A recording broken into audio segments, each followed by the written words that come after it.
En Géorgie, la contestation ne faiblit pas. Ils étaient encore des dizaines de milliers de manifestants à défier le pouvoir il y a 10 jours, tout juste à l'occasion des élections locales. L'opposition dénonce une mainmise de la Russie sur le pays, mais la situation dans cette ex-république soviétique du Caucase ne semble pas être la priorité de l'Union européenne. Avec nous ce soir pour en parler, Salomé Zourabichvili, bonsoir.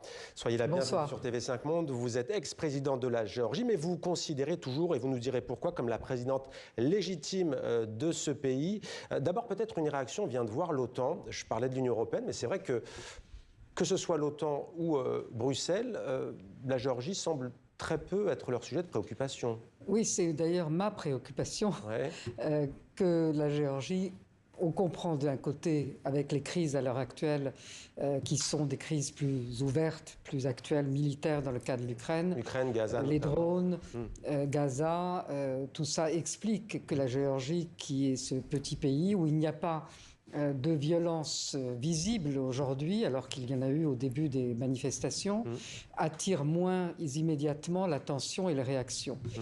Pour autant, c'est un pays qui vient, il y a peu de temps, d'être déclaré candidat, avec le statut de candidat à l'Union européenne, et que ce pays puisse tout d'un coup être en quelque sorte capturé pacifiquement par la Russie, devenir un régime qui est sous contrôle de la Russie, ça c'est quelque chose qui devrait préoccuper l'Union européenne et l'OTAN, mais au premier chef l'Union européenne, parce que faire tout, mettre tout en œuvre, se réarmer, et ça c'est ce que tout le monde attendait depuis longtemps, pour éviter que l'Ukraine ne tombe aux mains de la Russie, c'est effectivement ce sur quoi nous sommes tous solidaires. Alors, Madame... Mais si la Géorgie tombe pendant ce temps-là pacifiquement, sans que personne ne bouge... Ce sera trop tard, vous voulez dire. Ce sera trop tard. Je disais, ex-président, que vous considérez comme présidente légitime. Pourquoi? Parce que votre successeur n'a pas été élu au suffrage universel. Il s'agit de Mikhail Kavelashvili. C'est surtout parce qu'il a été élu par le Parlement, ça la Constitution pour la première fois avait changé et avait prévu qu'il soit élu par le Parlement, mais ce Parlement lui-même n'a pas été élu légitimement par des élections légitimes.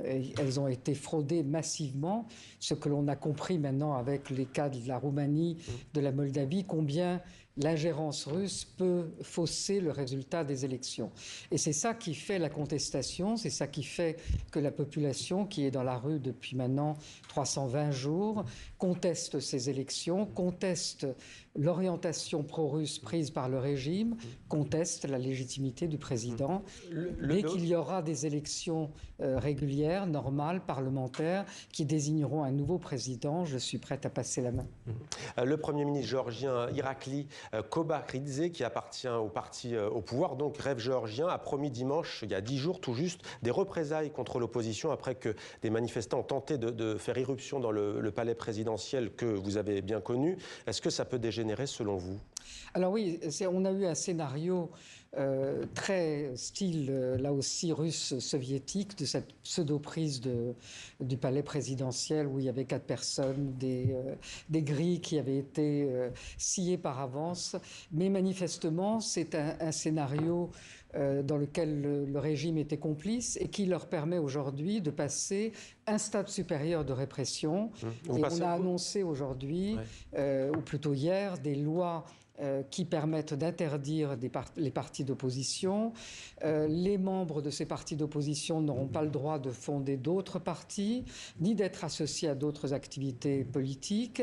Et surtout, les manifestations dans la rue seront criminalisées, c'est-à-dire qu'on pourra mettre les gens en prison pour avoir défié. Alors, il y a notamment un poète géorgien, Zviad Ratiani, qui a été condamné à 2 ans de prison pour des faits, je cite, de menaces ou de violence contre un représentant de l'autorité publique. 2 ans de prison. Il y a aussi une autre information importante.